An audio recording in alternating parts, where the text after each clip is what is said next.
Kiek iš čia esančių žmonių žino Arvį? Kaip jūs žinot Arvį? Ką veikia Arvį iš tikrųjų? Iš tikrųjų pristatysiu Arvį truputį plačiau. Arvį yra daug didesnė įmonė, Kalakutai beje užima tik tai 7%.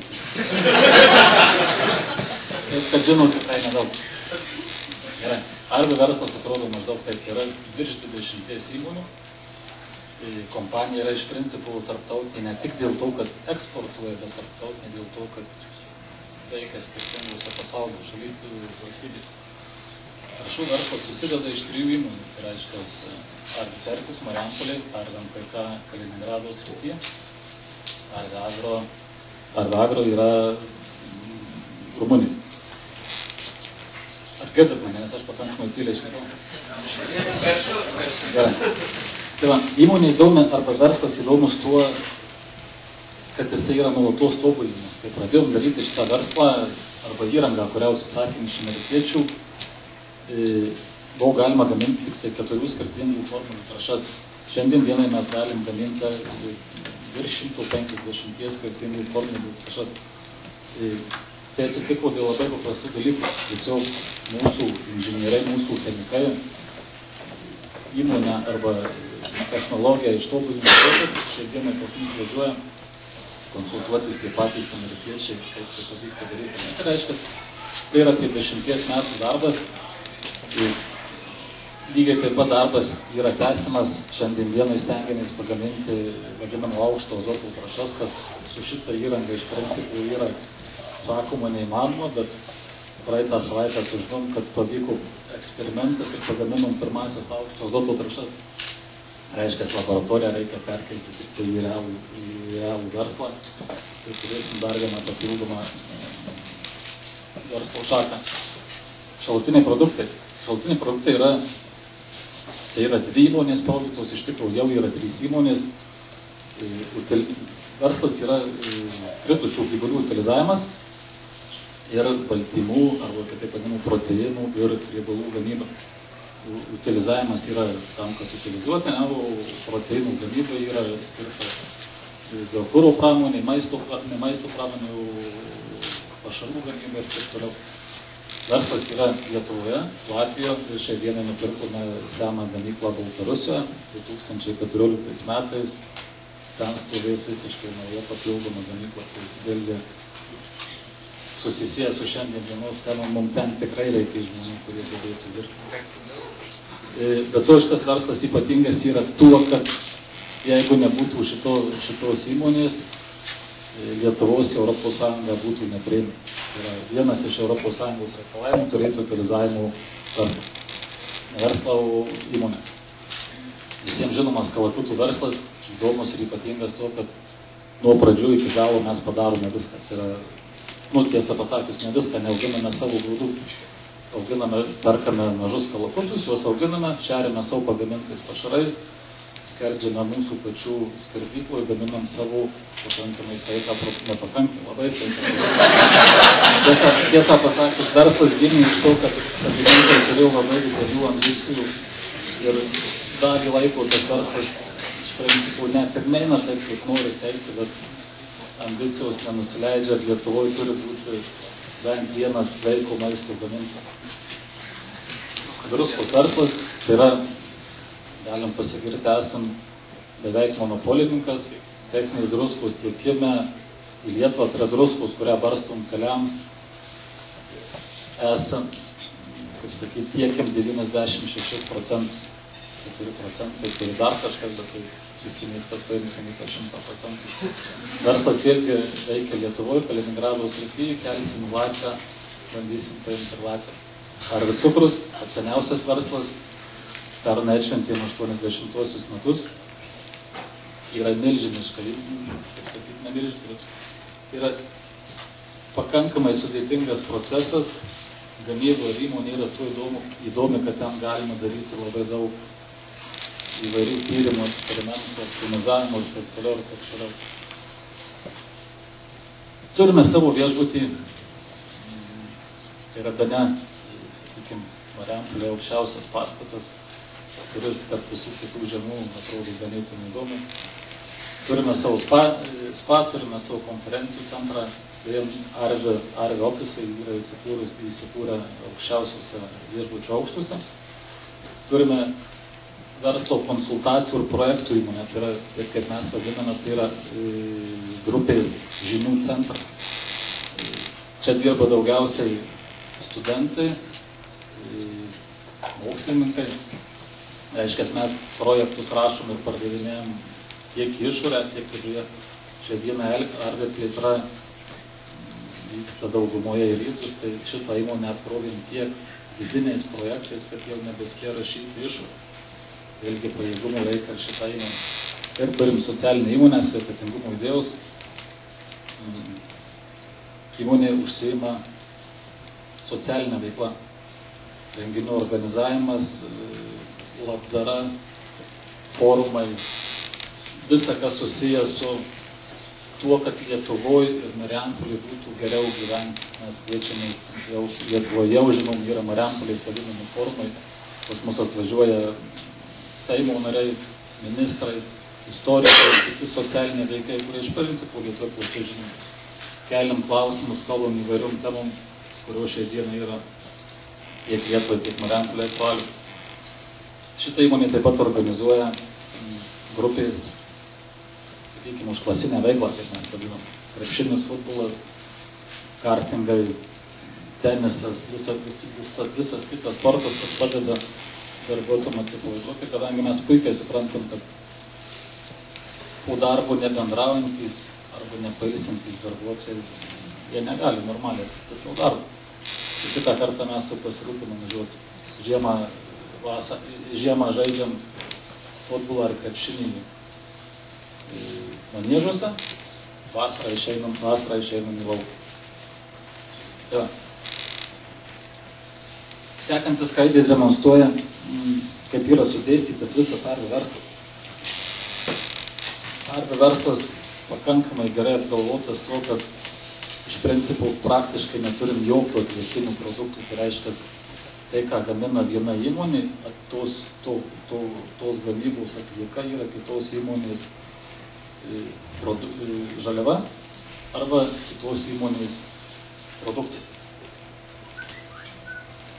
Turime trąšas naudojam cukrinių runkelių auginimui, gaminam cukrų, tiekiam trąšas ūkininkams, ūkininkai mums augina grūdus, mes gaminam pašarus, auginam iš to kalakutus, skerdžiam kalakutus, parduodam mėsą, atliekos keliauja į utilizavimo įmonę.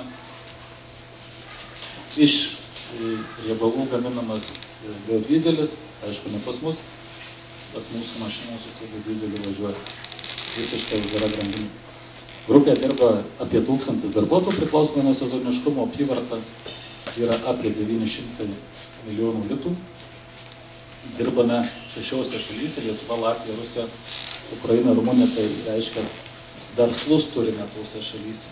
Dirbame praktiškai, kaip mes vadinam, visam pasauliu, ypač trąšų verslas apima visas pasaulio šalis. Trąšas tiekti galima bet kur. Taip, kaip ir minėjau, išėmiau šiandien daugiau skaidrių, kurių buvo įdėti, tam, kad suspėt parodyti, ką noriu, būtent susijusi tema. Bet esmė ta, kad šiandien grupė plečiasi viduje, tiek viduje, tiek išorėje. Ką reiškia plėtra viduje, tai reiškia, kad mes pagaliau supratom, kad konkurenciniai sąlygos iš tiekėjų, iš klientų, iš valstybės pusės yra visiškai vienodai visiems. Jeigu aš turiu tiekti žaliavą iš vieno tiekėjo, tai reiškia, už tą pačią kainą greičiausiai tiektis ir mano konkurentas. Visa jėga slypi įmonės viduje, tai reiškia procesų tobulinimas duoda pridėtinę vertę. Šiandienai ypatingai daug dėmesio skiriam darbam, kurie mažina savikainą. Problema kame? Problema tame, kad dirbant ypač su seniai įsteigtų įmonių darbuotojais, kai kurie dirba 30-40 metų, lūžis pas juos šito vietų yra labai sudėtingas. Priversti žmogui pasakyti, kad nuo šiandien tu privalai dirbti kitaip, Iš principo, jisai su tuo nesutinka. Tu privalai su tai žmonėm konfliktuoti ir nepastatys, kad dalį tokių žmonių nori to ar nenori, bet tenka pakeisti.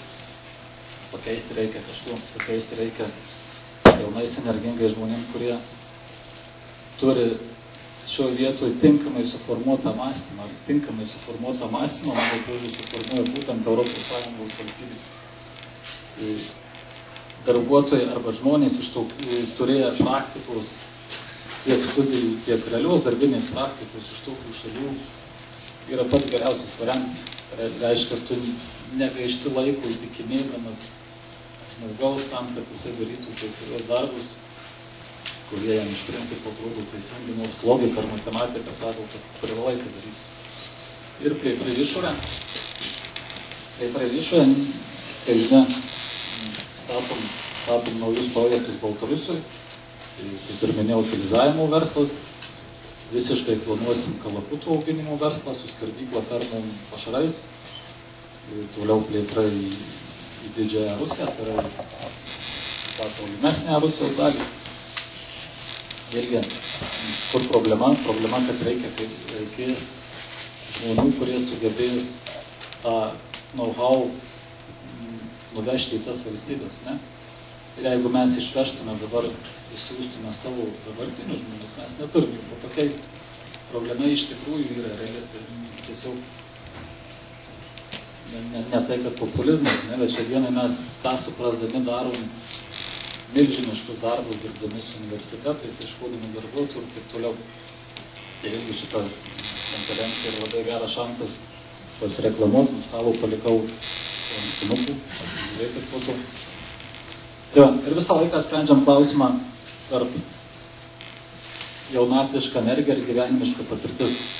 Mano požiūriu, šitų dviejų dalykų miksas yra pats geriausias, bet mikso turėti neįmanoma.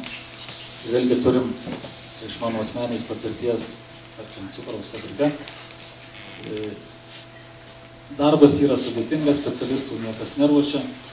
Reiškia, juos reikia įsimokinti, yra darbuotojai, kurie dirba 10 metų. Primam vieną naują specialistą įvaldyti procesą. Kas nutinka, tie žmogus padirbęs pusę metų procesą valdo geriau negu senas specialistas. Kodėl? Todėl, kad jisai kitaip mato procesą, jisai neturi senų idėjų įpročių. Jisai nesivadovauja jokiom nuostatom, apie kurias girdėjo apie 10-15 metų. Vėlgi, jaunų žmonių su pozityviu mąstymu tai yra milžiniška. Taigi, turim labai stiprų personalų skyrių, kurio užduotis šiandien pritraukti į grupę kuo daugiau specialistų, kuriuos galime išsimokinti, tai yra perteikti jie mūsų turimą žinias, kad tas žinias galėtume toliau plėsti į sekančius projektus. Šūkis kartu mes galime augti pas mus skamba apie 4 metų. Ką mes darome, beje, viršuj adresas, nueikite, pažiūrėkite, užpildykite savo CV, gausime, tada, prasme, matysime, kad domitės, pradėsim kalbėtis. Ką mes darom, važiuojam į universitetus, turim sutartį su visais universitetais, kaip tada universitetas ruošia specialiai programą pagal mus, važiuojam į mokyklos galioja Marijampolėje daugiau, kadangi norim tuos pačius marampoliečius išsiugdyti. Važiuojam į mokyklas, 11-12 klases, pasakom, ką mes veikiam, konsultuojam, ką galėtų žmogus rinktis studijom, ką išmokti, ką galėtų parsinešti atgal į Marijampolę. Organizuojam išorinius mokymus darbuotojams, tai reiškia krizės laikotarpiu mokymam per 3 metus skyrėm daugiau negu 3 milijonus litų. Aišku, su Europos pagalba, bet gerodo požiūrį įmonės. Jeigu nebus išsilavinusių darbuotojų, rezultatų neturės vidiniai mokymai, kurie dalyvauja išoriniuose, daro vidinius mokymus tiem, kurie negalėjo dalyvauti. Būtina taisyklė. Tie, kurie grįžta iš kokių nors konferencijų, organizuoja, daro mokymus tiem, kurie negali išvažiuoti į konferencijas. Karjeros dienos, atvirų durų dienos, praktika, bakalauro darbai, magistro darbai, moksliniai tyrimai. visas šitas dalykas daroma kiekvieną dieną. Aš asmeniškai esu, mano 2 praktikantai jau dirba grupėje. Tiesiog žmonės parodė norą, parodė rezultatą, kodėlgi ne, suradom vietą, sėkmingai dirba. Vienas beje iš šių po metų darbo buvo įvertintas viršijančio lūkesčius. Aiškiai, mes turim metinio vertinimo sistemą, ir gavo patį aukščiausią vertinimą. Žmogus atėjęs po studijų, padaręs praktiką, parodo puikų rezultatą. Toliau, kaip mes, arba ką mes galvojame, ne?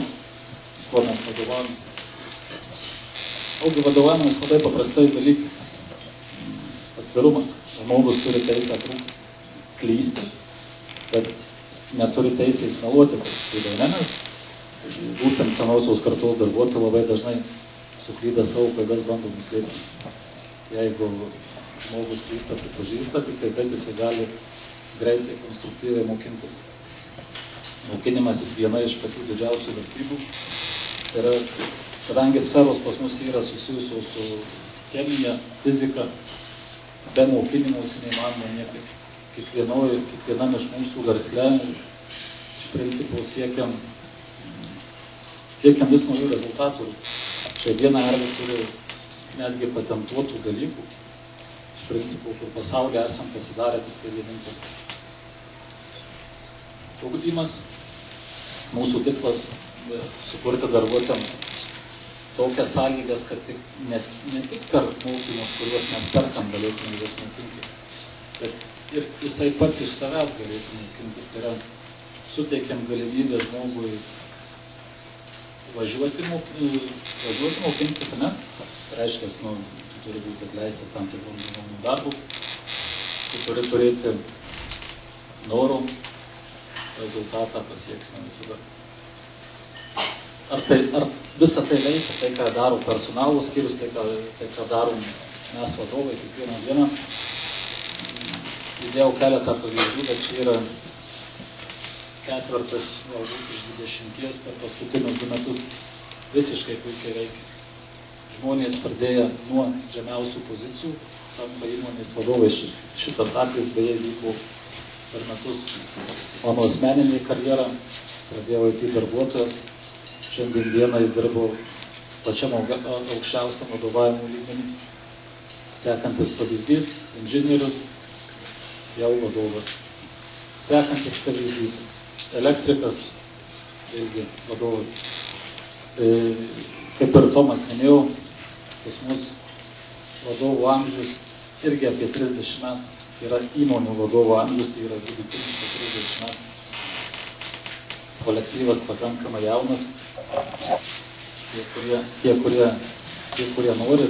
Labai teisingai pasakyta, padaryti greičiausią karjerą gali besivystančiame versle arba besivystančioje valstybėje. Išsivyščiusiuose valstybėse vietoje dauguma yra užimti. Šiuo atveju, kaip matot iš pavyzdžių, netgi nesvarbu, kurioj tu pozicijos šiandieną, jeigu tu nori pasiekti rezultatą ir rodai tinkamą motyvaciją, rezultatas visada bus.